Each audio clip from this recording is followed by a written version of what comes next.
আবেগ প্রমাণ হলে তিনি তো দিতেই পারতেন, তিনি মদিনার বাদশাহ, প্রেসিডেন্ট। নবী আবেগ প্রমাণ হতে পারেন না, আবেগের বশীভূত হতে পারেন না। এই জন্য আল্লাহ তাআলা প্রতিবাদ করেছেন, ওয়ামা আল্লামনাহু শি'রা ওয়ামা ইয়ানবাগী লাহু, আমি আমার নবীকে কবিতা শেখাই নাই, আর কবিত্ব নবীর জন্য শোভনীয় নয়। নবীর পার্সোনালিটি ভিন্ন। একজন সাহাবী বলেছিলেন, হে রাসূল, রাসূলুল্লাহ বলছিলেন যে তুমি এই কাজটা করলে না কেন? সাহাবী জড়সড় হয়ে গেলেন ভয়তে, বললেন, ইয়া রাসূলুল্লাহ, আমি তো বুঝি নাই, আপনি যদি একটু চোখ দিয়ে আমাকে ইশারা করতেন তাও তো আমি কাজটা করে ফেলতাম। রাসূলুল্লাহ বললেন, চোখ দিয়া ঠারে ঠরে কথা বলা নবুয়তের শান নয়। সুবহানাল্লাহ, সুবহানাল্লাহ। দেখেন না, মানুষের চোখ মেরে কথা বলে, ঠারে ঠরে কথা বলে, নবুয়তের শান এটা নয়। নবীজি যখন কথা বলতেন কারোর সাথে, পুরা দেহ মোবারকটা ফিরায় দিতেন, ডান দিকে, বা দিকে, পিছনে। আমরা যেভাবে এরকম কাটকুট করে শুনি, এরকম করতেন না, যাতে যার সঙ্গে কথা বলছেন তিনি যেন একথা বুঝতে পারেন যে রাসূল পুরা মনোযোগী শুনছেন, আমাকে ইগনোর করছেন না। প্রিয় ভাই সব, এক মহাসমুদ্র। রাসূলুল্লাহ নামাজ পড়তেছিলেন, হযরত ওমর রাদিয়াল্লাহু তাআলা আনহু তখনও কাফির, চাইছিলেন রাসূলকে শায়েস্তা করবেন, মারবেন, লাঞ্ছিত করবেন। নামাজরত অবস্থায় দেখে তিনি চিন্তা করলেন, যাক নামাজ পড়তেছে, এখন কিছু করব না, নামাজটা শেষ হোক, তারপরে আচ্ছা করে। হযরত ওমর বলেন, আমি নবীজের পিছনে দাঁড়িয়ে অপেক্ষা করতেছিলাম নামাজ কখন শেষ হবে, আর তিনি নামাজের ভিতরে তেলাওয়াত করতেছিলেন। তেলাওয়াত যখন শুনলাম, আমার কাছে মনে হলো এই কথাগুলি মানুষের বানানো নয়, নিশ্চয়ই কোন জিন রাসূলুল্লাহকে শিখায়া দেয়।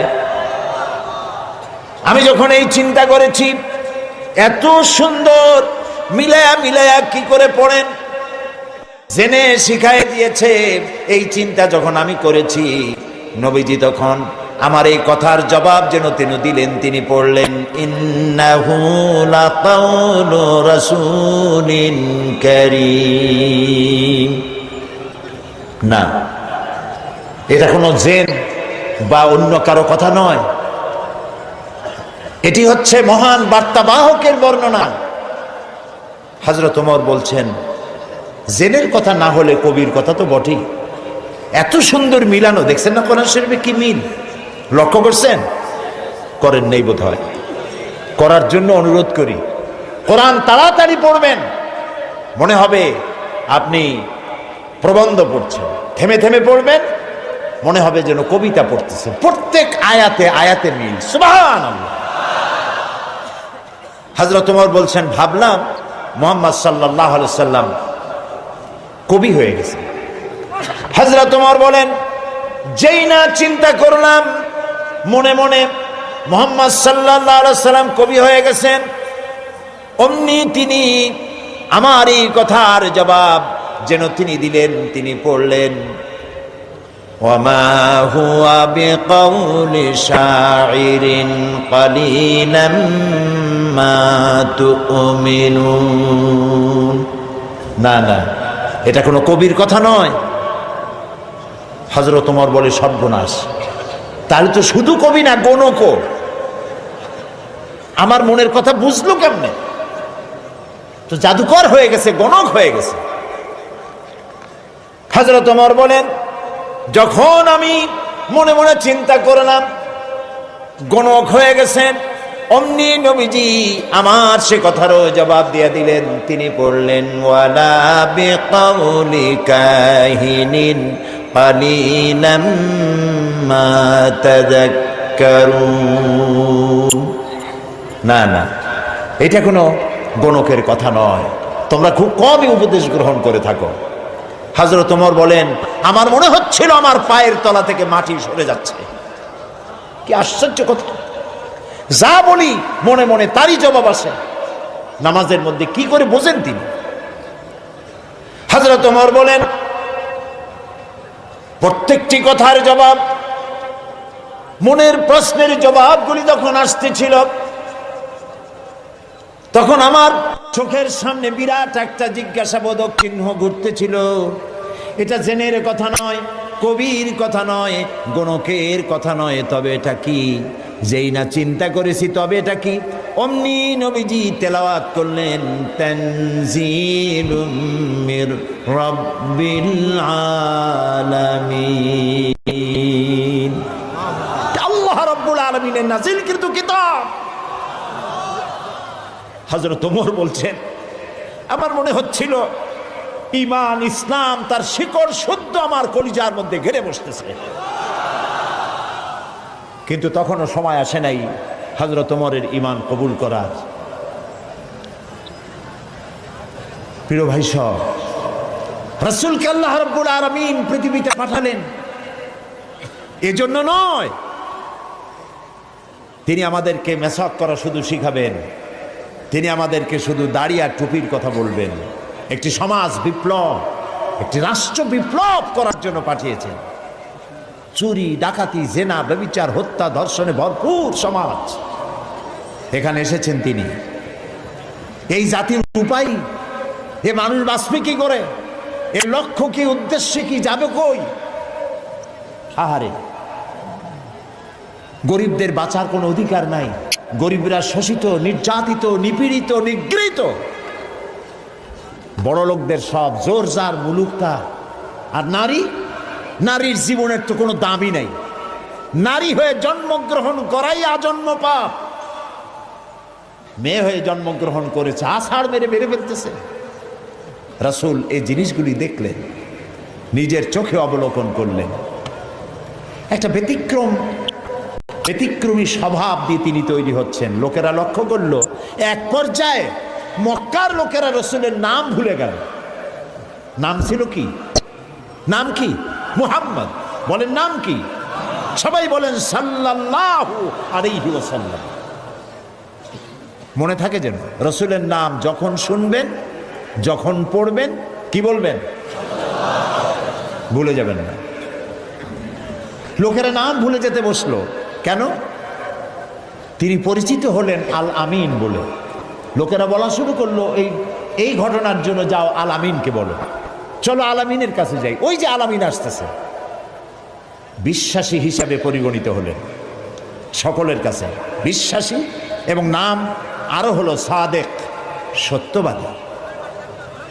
নবীজি যখন মক্কা থেকে হিজরত করে মদিনায় যান, যাওয়ার সময় হযরত আলীকে বলেছিলেন, আলী, আল্লাহ তাআলা অর্ডার করেছেন আমাকে মদিনায় যাওয়ার জন্য হিজরত করে, তুমি আমার বিছানায় শুয়ে থাকো, আর একটা কাগজ কলম নাও, একটা লিস্ট তৈরি করো। হযরত আলী বলেন, আমি লিস্ট আমানতে। সেই আমানত যারা রাখছে অধিকাংশ কাফেরের আমানত রাখছে। কার কাছে? মুহাম্মদ সাল্লাল্লাহু আলাইহি ওয়াসাল্লামের কাছে আমানত রেখেছে। কেন? কাফেরেরাও বুঝতো যেসব নেতার পিছনে ঘুরি, এগুলো শয়তানের চাইতেও খারাপ। মুহাম্মদ সাল্লাল্লাহু আলাইহি ওয়াসাল্লামের সাথে বিরোধিতা করি নেতাদের জ্বালায় পড়িয়া। আসলে তার মতো ভালো মানুষ আকাশের নিচে, জমিনের উপরে আর নাই। কাফেরেরাও বুঝতো।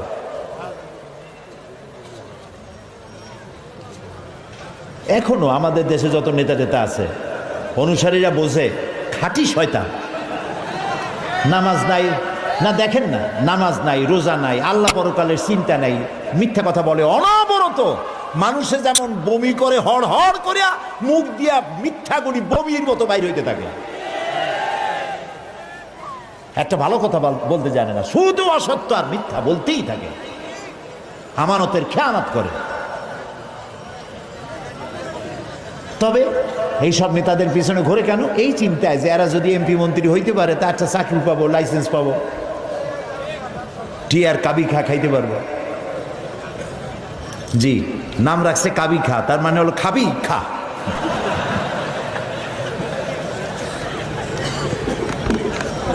নবী করিম সাল্লাল্লাহু আলাইহি ওয়াসাল্লাম, আপনার আমার জীবন, আমাদের মা বাপের জীবন উৎসর্গ হোক রাসূলের কদম মোবারকের উপরে। সারাটা দুনিয়া ঋণী তার কাছে, তার স্বভাব চরিত্রের কাছে। মুহাম্মদুর রাসূলুল্লাহ সাল্লাল্লাহু আলাইহি ওয়াসাল্লাম এই সমাজে বড় হলেন, বেড়ে উঠলেন, লক্ষ্য করলেন এদের বাঁচাবো কেমনে, উপায় কি? তিনি গারে হেরায় চলে গেলেন। ওটার নাম জাবালে নূর। আমরা গারে হেরা বলি, কিন্তু মক্কা শরীফে যে গারে হেরা কইলে কেউ চেনবে না। জাবালে নূর, ওই জাবালে নূরে উঠলেন, অনেক উঁচা। আল্লাহ দয়া করে আমাকে একবার ওঠার তৌফিক দিয়েছিলেন, একবার উঠছি। তাতেই তখন তো আমার শরীর টরীর অনেক ভালো ছিল, ভালো মানে মোটা ছিলাম বেশি।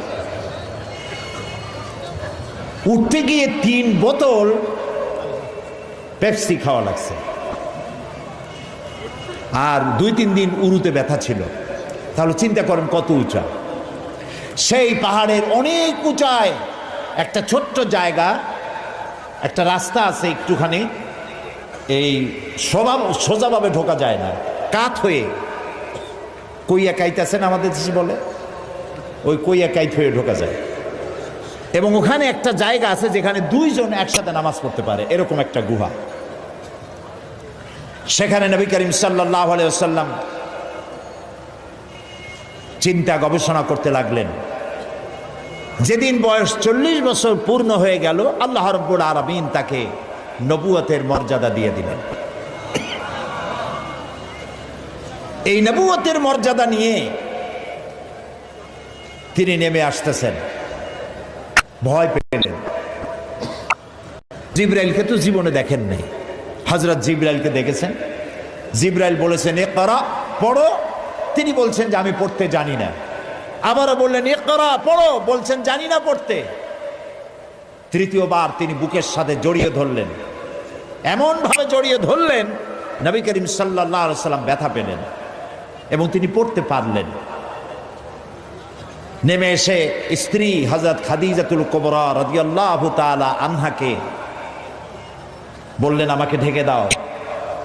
তাড়াতাড়ি করে চাদর এনে তিনি ঢেকে দিলেন। নবী করিম সাল্লাল্লাহু আলাইহি ওয়াসাল্লামের চোখের মধ্যে ভীর ছাপ। হযরতে খাদিজা ভীত সন্ত্রস্ত হলেন, জিজ্ঞেস করলেন আবাল কাসেম আপনার কি হয়েছে? তিনি ঘটনা শোনালেন। হযরত খাদিজা কি বলতেছেন শোনেন। হযরত খাদিজা বলছেন ইয়া আবাল কাসেম, হে কাসেমের পিতা, আপনার ঘাবড়াবার কোনো কারণ নাই।